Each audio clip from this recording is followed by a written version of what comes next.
Hello and welcome back to 360 Sports, here for our Frenzy show today. I'm Kylie Smith, here with Massimo Manfra, Bella Sposato, and Owen Klein. We have a lot of headlines, a lot to talk about today, so many different topics, so we're going to jump right in. We're going to start with the MLB winter meetings. They begin Monday the 9th and end Thursday the 12th. One of the biggest people we're talking about is obviously Juan Soto and where he's going to go and kind of the domino effect of where he decides. What do you guys think? Soto, I feel like we're almost expecting a decision so soon. I think it will be a little bit later than we expect. I will think it might come even a little bit after the winter meetings because this is Scott Boras we're talking about. He's not afraid to wait until spring training to make a deal. So, I think that the rumors of him going to the Red Sox possibly and them shelling out a big sum of money to steal him from the Yankees is just Scott Boras playing the field. I mean, the Red Sox aren't really built for it. And what would the Yankees and the Mets do if the Red Sox were in? They would just throw out more money. Because what does Steve Cohen do with a problem? Throw money at it. Well, I heard a little rumor that Scott Boras talked to Juan Soto, and Juan Soto says he loves being a Yankee. So that's good for us New Yorkers. But honestly, everyone wants him. It's ranging from the Yankees, the Red Sox, the Mets, the Dodgers. They're all the teams that are offering him over $600 million. Before that, the Mets were a little less, but apparently they offered $225.5 million, I believe, more dollars to Juan Soto. So they're very hungry for him. Blue Jays also, they want him, but I think he's eliminated some teams like this at this point. And I think it's just going to come down to a fight between the Mets and the Yankees, because I know the Mets are very hungry for someone like Juan Soto. And there is a possibility that Pete Alonso could be traded. So could they get Juan Soto? Maybe. Hope not.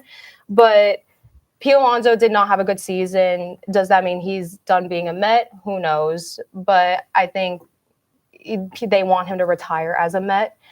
So there could be a chance they bring him back. But that's not the point. Hopefully he has a better 2025 season. But I think the Yankees are going to spend their last paycheck on Juan Soto. It's going to be like going to an auction between the Yankees and the Mets. I want him. Yeah. I wouldn't think so, because if you were talking about the Red Sox earlier, they're really going to have to pony up for Soto if they want to get him, because of what happened with Mookie Betts 5 years ago when they shipped him to L.A. And Soto could become the richest player in baseball history, even surpassing that of Shohei Ohtani. It could be around $750 million. And you mentioned that whoever signs him is likely going to be his retiring place. Whoever signs him is going to have to bode well with the fans, because there's pretty much no way. That doesn't necessarily have to be true, though. He's still, 25? Yeah, he's 26. Yeah, He's 26 young. years That's old. if someone signs him a 15-year deal. That's what it could be, 15 years. It could be, but That I might think be. it will sit around more closer to 12, which who knows if at that point he's chasing a record and wants to get another contract. Yeah, So, exactly. That's why you have opt-outs and stuff like that. But I'd say if I'm a Mets fan, so I'm fine with signing Juan Soto, but I expect us to go down a different path, because we have talented outfielders in our system coming up, talking about Drew Gilbert. And we also have talented infield players like Jet Williams and Luis Angel Acuna. And I'd like to solidify the rest of the field with guys like Alex Bregman, maybe even a Corbin Burns in the rotation. do you want to we bring got back Corbin Burns. Do you The want to Yankees bring back Pete Alonso? I'd say not. The plan is to sign Bregman and move Mark Vientos to first base. Who knows if Mark can keep this production up, but with the way he produced last year, he's still very young too, so there's a lot of room to develop him. But as for Soto himself, I don't expect him to be a Yankee. It's an unwritten rule of Scott Boras clients to go with another team. And who knows? Maybe that team is the Mets. We'll just have to wait and see. But Juan Soto's made so many friends on the Yankees. He has Aaron Judge. It's his duo partner. He can't leave his duo partner. See, there's that, but also simply the Yankees have to be desperate for him. Oh, Yeah. I mean, absolutely. if you lose Juan Soto, Brian Cashman, your job is probably gone. Everyone's job is gone. there is no way that the fan base, or I would hope Steinbrenner, would tolerate that if we just were to sit down and give up Juan Soto, even if you bring in the pieces like Christian Walker, like even Alex Bregman, to overhaul the team with the Juan Soto money. No, Yeah. that just doesn't work. I definitely think he's going to stay on the East Coast. I know he wants to be close to home. I think personally he'll stay with New York. I think in the end he will end up with the Yankees, honestly. I also think Scott Boras is going to encourage him to take the most money. He always does that. He wants to wait. He wants him to get the most money possible. That's more money coming for him. I mean, he's a young guy, so he's going to be like the highest paid field player. So I think it's going to be a big decision. I think he'll stay in New York. Juan Soto's home. All right, moving on, we want to talk about Aaron Rodgers' status with the Jets this season. The next season's unknown, but it is known that he will be a subject of a Netflix docuseries, Aaron Rodgers Enigma. What do you think about this media opportunity and the Jets' future with or without Aaron Rodgers? I think it's a fitting title. That may be the way it is, but I don't think it paints a good picture for future football players because you don't want to go down the path that Rodgers does. You want to have a relatively smooth sailing career without any of the drama that he's induced into the Jets organization. But this season, it doesn't help that he's had the worst coach team in football. I think Aaron Rodgers should just retire now. I think I agree. he's past his prime. I think a lot of people say they enjoyed watching him play for the Packers. Yes, he won a Super Bowl. Fantastic. Yay. And he was also MVP 2011, 14, 20, and 21. That's before he joined the Jets. So, yeah, he's not in his prime anymore. He's not Tom Brady who could play till the end of his life. Like, he just doesn't have that groove anymore. And now I got to go off. He acts like he's running the Jets organization. He got Robert Saleh fired. I know they weren't having a great start, but he wasn't that bad. It was because they had a disagreement. They like to kiss his, you know the word, Aaron Rodgers. And funny enough, Robert joined the Green Bay Packers. Tables have turned, and he's doing well. And again, the Aaron Rodgers show traded for Devontae Adams, and it's his favorite wide receiver. Favorite wide receiver. I think overall the organization has to come to Rodgers' tactics, even though he's not doing good. Like, yeah, a 3-9 record is something to celebrate, Aaron, of course. Okay, see, first of all, should retire versus will retire. I don't think he's going to retire. He's not. No. But he's going to be horrible. I don't think he will be on the Jets next year. Good. I mean, I don't know where he will go, but this is still Aaron Rodgers. Like, we do have to respect the name value and the legacy that he has. And I wouldn't say that he's washed yet because I feel like we could have said that about Russell Wilson a couple of years ago. He's doing good. Exactly. Yeah. PSA, But- I'm not a Jets fan. The Jets have to get serious on if they want to win. And Aaron Rodgers doesn't do that. They have plenty of pieces that can go into a championship roster. But first of all, they need to get serious in the division to even think about a playoff run. And they haven't done that, but they have the defense to. They have the wide receivers to. But even then, the defense has declined when Salah was gone. It's seen in when the cornerbacks talk, for example. And funny, Green Bay Packers increased when he joined. Right. I mean, I think the fans were so excited to get him. Everyone was like on board with it. He was going to be amazing. He was so good. He's coming back from an injury so fast. And then he just ultimately didn't show up this season. So, like, I mean, the point? yeah, I don't think he'll be back with the Jets Showed at up more all. than last Good. season. I think It's trademark 2022 Denver Broncos vibes, doesn't it? Right. A good roster doesn't matter if you have the wrong coaching. yeah, I don't. Poor quarterback. I think he also thinks he's the best. He thinks Yep. that he doesn't need to prove himself. So I think that's maybe a slight issue, but nevertheless.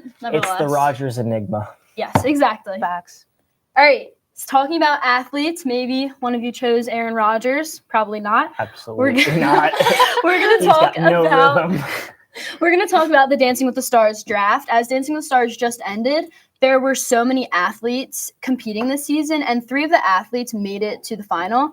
So we're gonna see what everyone thinks, who they would love to see next season, who we think they would do, how they think we would do. Well, I shall begin with. I think it's here. Oh, yeah. Oh yes. There we have it. Well, I will begin with presenting Justin Jefferson. You already know about his signature gritty. It's a very popular dance among NFL fans. We've seen other players try this. Looking at you, Kirk Cousins and Mike Gesicki, you're no match for him. Justin Jefferson would be able to provide some elite competition for the best among the stars. I'm not shocked at that. I mean, I feel like Justin Jefferson, he deserves a dancing competition. I mean, the Dancing with the Star Pro would have to work a gritty in there multiple times throughout the season. I mean, it just gets clicks. Yeah. So. All right, it's my turn. I think this is going to be a very popular take, in my opinion. Okay, so we have Nick Bosa, the defensive end of the 49ers. I might be a little biased because I love watching him and like watching his personality on the field, but I think he's just always dancing on the field. He has so many sacks. He just dances it away. And I think he'll have such good rhythm on the dance floor. I do see him like going into maybe a top 5 season finale. I don't know who he would be partnered with. I wouldn't go that far. What? I mean, would he's so not much go rhythm. that far. With the views, though, they'll Like- get a showman's out of him. Yeah, for sure. But yeah, he's great. He's not afraid to show his personality on the field and outside the field. I think that would be really good content for Dancing with the Stars. Really, really interesting selection you have there. It's a certainly good something. selection. See, but I've got an actual great selection Okay. because I have Jared McCain. I Yeah. mean, it just makes sense. The man is so happy. He is so expressive. If he gets paired with a pro that can let him express himself, he could win it. I think that Jared McCain, also think about the behind the scenes TikToks. Jared McCain, he'd produce content. I like that. I definitely like that. I like mean, it. He's a huge personality, too. Mhm. Okay. Tough to follow, but I'm also keeping it in Philadelphia, so maybe. I have picked Jason Kelsey. You did not. And I mean, I think it'll be really interesting to see it. He's a bigger guy. I think it'll be interesting. We see the tall guys. It'll be interesting to see how he can move. I know the pro, Jenna Johnson, says that she would love to work with him. I mean, we're bringing in the Kelsey family. We're bringing Travis, Taylor Swift. We know everyone's going to love to see it. I think it'll be a huge Is he going to view dance to a catcher. Taylor Swift song? Yeah, he Ah. probably. You will. I don't know. Even aside from that, I honestly think he would be super into it and like super dedicated as he is with everything that he does. I think he would put us all out there. So, Jason Kelsey. See, Jason Does he have Kelsey, rhythm, though? great. But also, I feel like think he can be I feel like taught. Travis Kelsey is more likely. He's such a diva. I He think would he'll be. fit. I think he'll be the Harry Jowsey of Dancing with the Stars. No, don't say that. No, I think he's an athletic man. He can do it. He can figure it out. And I think he'll be a good listener. He'll learn. Hopefully. Yeah, but Jared, he might learn. Jared McCain would win. So That's fine. That's your opinion. Okay. Moving on, we are going to talk about the signing day winners who we think won college football signing day. So it's has begun, it hasn't ended. So we're going to see where we stand so far. Well, I know it's like, oh my God, we go here, but I think Well, no. hey, I'm going first now, so you better pay attention to this. Well, Stay to here. me, Stay. I will select the Texas Longhorns as my pick. That has dominated the signing day so far. They signed 4-star corner Cade Phillips and 5-star utility player Michael Terry, the latter over Washington and Oregon. And Terry reminds you a bit of Jatavian Sanders, and who knows if Arch Manning will stay at Texas or if he'll transfer, or maybe even Quinn Ewers if he doesn't declare for the draft. Terry will provide another excellent target for whoever the Longhorns quarterback is in 2025. in any sense, I can't imagine Quinn Ewers being the starter. I think it will be Arch Manning. if Quinn Ewers does not elect, he will be told to go to the portal. I'm certain of it. It is Arch Manning's time in Texas, and Quinn Ewers has not looked that great this year. I do think that he would still be probably the fourth quarterback off the board, but he's got to go from Texas because a new day is arriving. Mm-hmm. I do think Texas had a good day, though. I'll agree with that. Is it my turn I think, yeah, Isabella. now? Okay, my turn. Okay, back what I was saying. I know we go to the school, but I think Penn State took a huge W with this.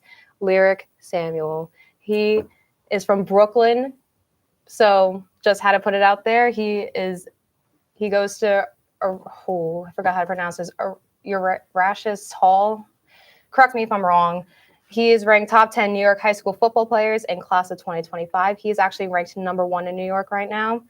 And he's a Dutchman, so he took home the PSAL 4A state title last season, winning 9 straight games after an 0-2 start. He also caught 27 passes for 693 yards and 11 touchdowns and enters the 2024 season as the 20th ranked wideout in the country, according to ESPN. Mouthful. And, of course, Liam Clifford and Harris Wallace III is not going to be here forever. So this guy is just going to bring his A game here. He's joining the Big Ten school who has such a reputation. Spirit is just out there. He's going to do great things, I believe. I mean, it's such a well-rounded class for James Franklin. I mean, so many 4 stars. No 5 stars yet. We could have an upgrade. We have the 86th player in the nation in Malachi Goodman. But we have, I believe, 13 4 stars and a couple of really good 3 stars. So another well-rounded class for James Franklin. A bunch of wide receivers who we know we desperately need. He knows how to recruit. It's about the only thing he knows how to do. Yep, I was going to say that. Also, I feel like we have to mention LeVar Arrington Jr. coming here. How about it? Recently updated to a 4-star recruit, 127th player in the nation, and look at what Pop did on the field at Beaver. Anyway, now I'll go with my team, the Auburn Tigers. They have the 6th class in the nation, and it's shocking, I would say. I do not expect Auburn to be that high in the rankings, but they have 2 5-stars, Jared Smith and Malik Autry, both on the D-line, both going to wreak havoc for years to come for Auburn, both top 35 players in the nation, which, wow, Auburn, talk about fighting against Alabama in their own territory. We have the number 1 player in Mississippi and one of the top players in Alabama. Auburn might be coming back. Who knows if Hugh Freeze will rise to the occasion for once against Alabama. The last 2 times they played at Jordan here, they fell short. First, it was Tank Bigsby getting out of bounds to stop the clock when they didn't want to. And then it was Jalen Milroe somehow converting a 4th and 31 for the touchdown to give Bama the lead. I agree, but with a quarterback of the future coming in Deuce Knight, 12 4-stars in the class, so 12 4-stars, 2 5-stars, Auburn might be able to turn that page, and Alabama's having the worst season they've had in a while. And they're somehow in the 12. Hey, I wouldn't say it's SEC bias. It's more the preseason rankings. No, it is the SEC bias too. It really is. There is no reason for Miami They just to not kiss up be to ahead. them. Yeah. It's ridiculous. Let them go. I think those are all good picks. Do I think they had the best signing day? Personally, no. I think Michigan I think they did a really good job. We all know they didn't have a great season. They didn't have a good season at Ohio all. State. But exactly, they ended on a high note by beating Ohio State. So it's like they're coming off of something a little bit. I think they got 21 so far of their 23 top recruits that they wanted. They got the number 1 quarterback in the country. So I think they flipped him from LSU. That is, Bryce Underwood. yeah, Jr. Bryce Underwood. So And they got the Alabama head coach. Mhm. yes, exactly. And they have Andrew Babalola, another 5-star recruit. I mean, I think they're going to do. Very highly recruited too. Yeah. I think Everyone wanted Andrew Babalola. they had a lot of money to work with, I think, and I think they got who they wanted. So I think that's going to be a huge turnaround. Maybe we'll see them back to the team that everyone knows them as, because this year was shocking. Okay. I hope they don't. Well, yeah. We're going to move on to our Power 4 predictions. Saturday, 4 conference newcomers will play in the Power 4 championships. These teams being Arizona State in the Big 12, Texas in the SEC, SMU in the ACC, and Oregon in the Big 10, as we know. So I want you guys to give me your score predictions for the following games. Well, for Arizona State against Iowa State, I will predict 27-17 Sun Devils. Cam Scott-Boo has been a huge boon for this Arizona State team. They want to rely on him running the football, and I think he'll have success against this Iowa State defense. But Sam Levitt, he can do a great job of throwing the football too, and I'm a big fan of Kenny Dillingham. He's done a really great job with this program. They were supposed to finish last in the Big 12 at the start of the year, and look how the tables have turned. You know, I feel like this Arizona State offense is a bit more high-powered than that. I do think that they will probably score 35 points in this game. Jordan Tyson is always open. Cam Scatterboo always gets the ball. I have not seen him tackled for a loss this season, I don't think. And that's why they have been so good. And they beat BYU, who for the entire season almost we thought were going to be in the college football playoffs. Yeah. They were. No, they're not. And I think Arizona State deserves the spot in the CFP. And then also, what a big championship for the Arizona State program.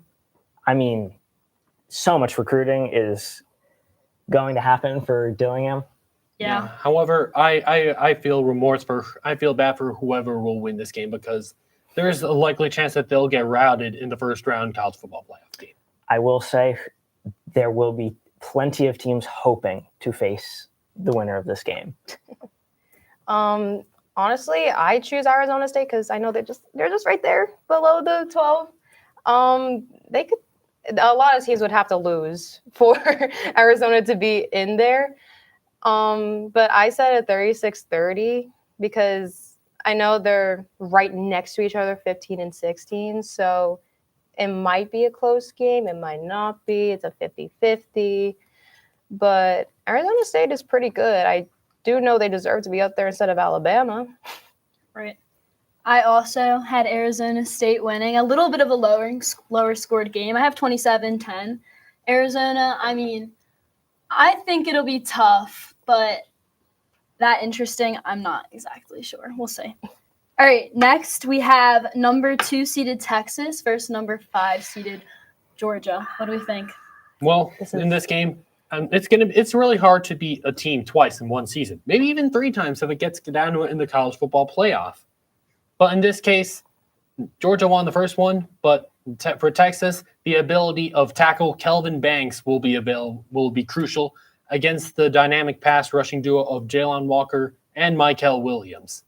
I mean, sure, his backup played well in his absence against Nick Gordon and some talented A&M pass rushers, but that matchup is, to me, what is going to decide the outcome of this game. But I will take Texas in this one, 17-14. I mean, that's a reasonable score. This game is it really is too close to even have an ounce of confidence in a prediction. It's just one of these games where you're seeing on the screen the W for Georgia at 30-15 way back when makes me want to say they'll do it again. But also, how many overtimes against Georgia Tech? I was just going to mention that. UMass was way too close for way too long. I'm pretty sure that it was a relatively close game, but at the end of the first half, at the end of the first half, Georgia started to pull away, but UMass had a 14-7 lead at one point. That's just unacceptable. And as much as I don't think that Quinn Ewers is that great, I do think that this Texas Longhorns team is just that talented. Oh God, I was debating this all week. I said Georgia because, well, listen, Carson Beck knows what he's doing. He has a plan. I witnessed it when he faced Georgia Tech. He knew what he was doing. But even though it was a really unacceptable game against Georgia Tech, they still won. To be honest, it made me wonder while watching the game, does Georgia even really care about this game? Because sure, it's a rivalry game, but their fate their fate is decided next week against their opponent in the SEC championship. So I imagine they don't give their full effort. They'll do their best in this one, but Texas is going to come out of this one.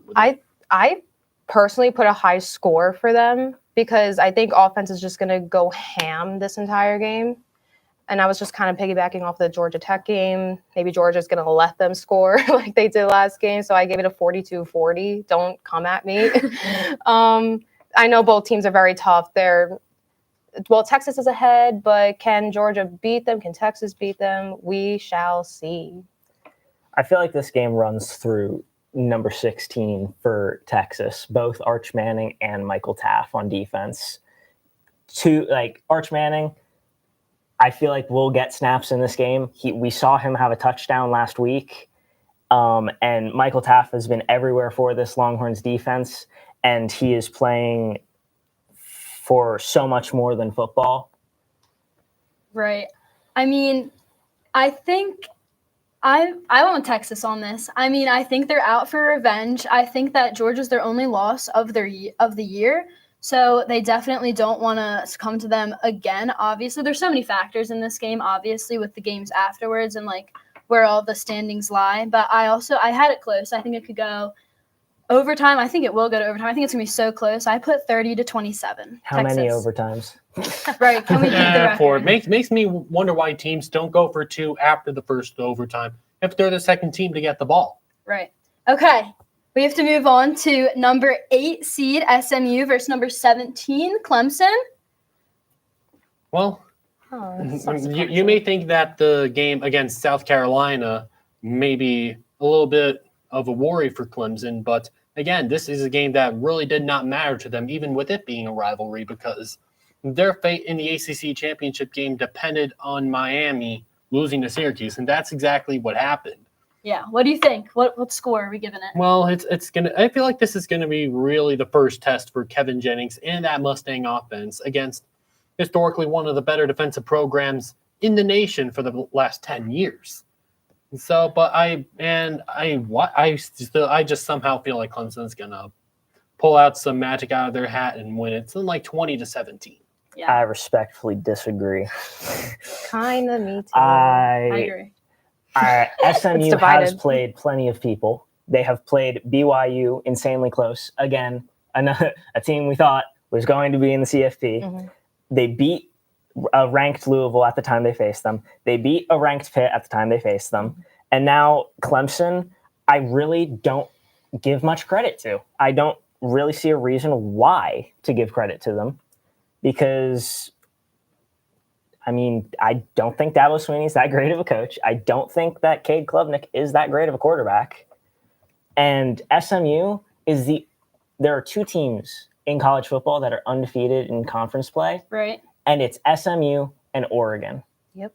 These teams are that good. I don't think this will be a problem for SMU. I think it might be in the range of like 30-17.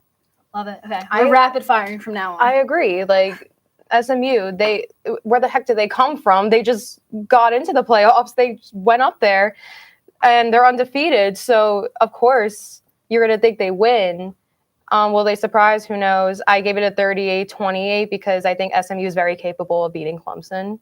Yeah, I did opposite. I do think Clemson's going to come out with the win. I gave it 32-25. So I don't know. We'll see how it plays out. Now for, I guess, what we care about the most here, obviously, we have number 1 Oregon and number 3 Penn State. I mean, I think let's give our scores and then we can debrief. What do you think? Well, I'm going to take Oregon 26, Penn State 20.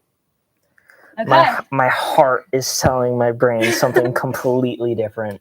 It's not that hard. My heart wants it to be 28-24 Penn State, We're very similar. but Oregon is probably going to win something like See, 21-17. don't lose faith in this team. I'm Don't going- lose faith in I'm Penn going, State. so please. The defense is good in Penn State. It's the offense that needs to be worked The on. first half offense, I First beg, half. develop Yes. something. They would. I don't think we promise you can they go will. into it slow. We- We don't have the time for that. We Yeah. have been masking our offense so much throughout the season, like up Yep. to Ohio State, up to USC.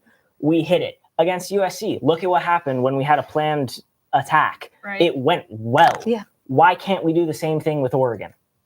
I mean, we could. I gave it a 26-24 Penn State. I know Minnesota a little outrageous of the score, but I think Penn State is going to come strong with an offense. Oregon, I mean, there's been teams that have been undefeated for a full season, like the Patriots one season. They were undefeated. Boom, they lost.